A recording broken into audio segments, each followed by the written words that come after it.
Hey, what's going on, everybody? Welcome back to the channel. My name's Jacob Restituto, and I'm a musician from Northport, New York. And while the title says I hate this song, I don't necessarily hate this, but hate's a strong word, but it's very clickbaity, so it works. No, but I want to talk about today one of my songs, or a couple of my songs, and some of the songs that I actually don't particularly love. And I want to give a shout out to Alejandra on a live stream. We're filming a couple. I was actually scheduling some videos, and she asked a question: is there a particular song of yours that you wish you did better, or don't particularly like, or just wish you didn't release, or whatever the case is? And the answer is 100% yes. And I recently put out a video like about a month ago, 2 weeks ago, 3 weeks ago, saying, like that I was surprised that some songs that you guys love are the songs that I don't particularly love of my own. And I mean, I mentioned a couple of them, and we'll mention them again and why I don't. But I also want to mention the afterthought of that too, like the benefit to just releasing so much music, and why I don't really hang too much on the songs that I don't particularly love. So, the story behind this actually is there are a couple songs I don't particularly love. For example, I don't love the original version of my song "Believe." I think the drums are. I just don't love the way it's produced. I think it could have been done better. I really like the acoustic version a lot. Like the way that came out, I really like. But then there's a part in the intro where it's like test test. I'm like check check. Does it sound that right? Like I wish I took that out. I wish I didn't keep that in there.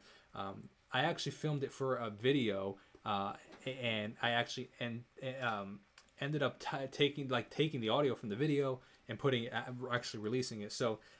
But looking back, I kind of wish I didn't do that part, the intro part. But it makes it unique, right? It makes it feel even more live. But I don't love the original version of "Believe." I don't love the production totally, and the vocal production on even the riffs that I didn't love is like "Whiskey." I feel like I overdid riffs. I don't love the vocal production in "How Can I Say." I was very heavily influenced by that song by 5 Seconds of Summer's "Youngblood" album. And I was trying to make something similar, and I like the production music wise when it gets in that huge like drum part and stuff and the guitars, but I don't like how I'm singing. I was testing, but the thing is, this is the point of this: is in every single one of those songs, every single one, "Love Is Like Whiskey," "Believe," "How Can I Say," I was testing something else new out, and I was trying something different. I was trying something that's like out of my specialty, out of my realm, and while I don't particularly love how some of them came out, there are other times where I tested things out and I loved how it came out. For example, I tested, in my song "How You're Feeling," I tested a vocal production tip out that I really ended up liking and used it on a lot of other songs. Or, maybe in "Modern Love," I tested this out, or the drum patterns in this song, or, sampling like this in that song, and layering vocals that I didn't love here, but I loved here.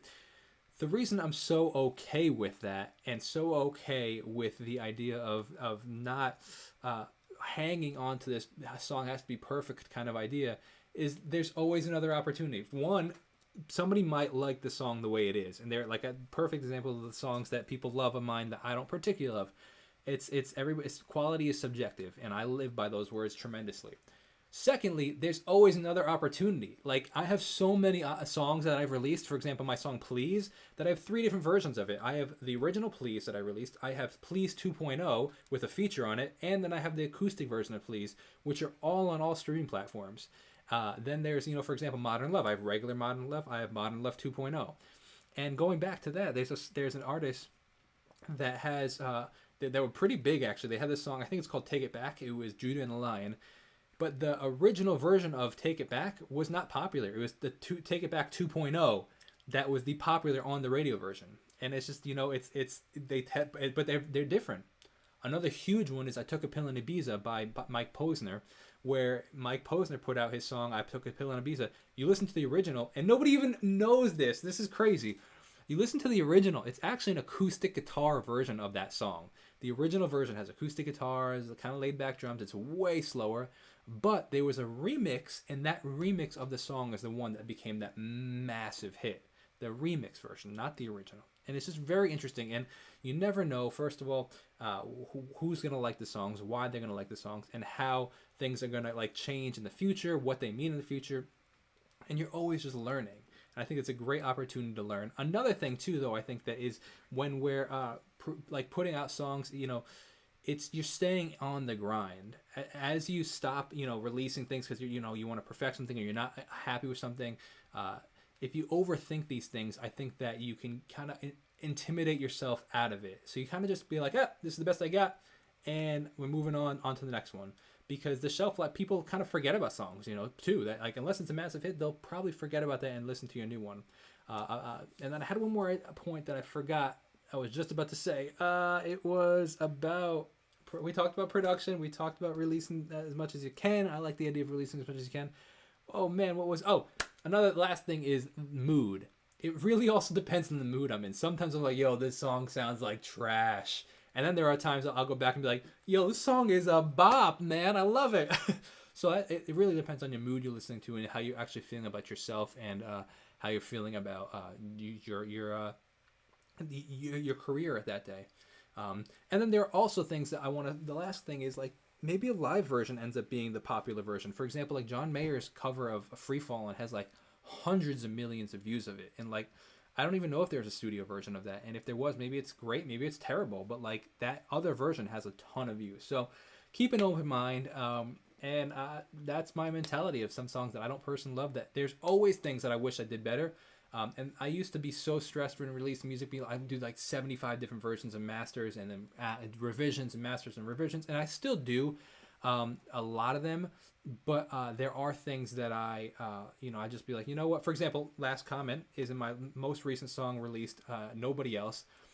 There at the halfway through point of the second chorus, there is a bass note in there.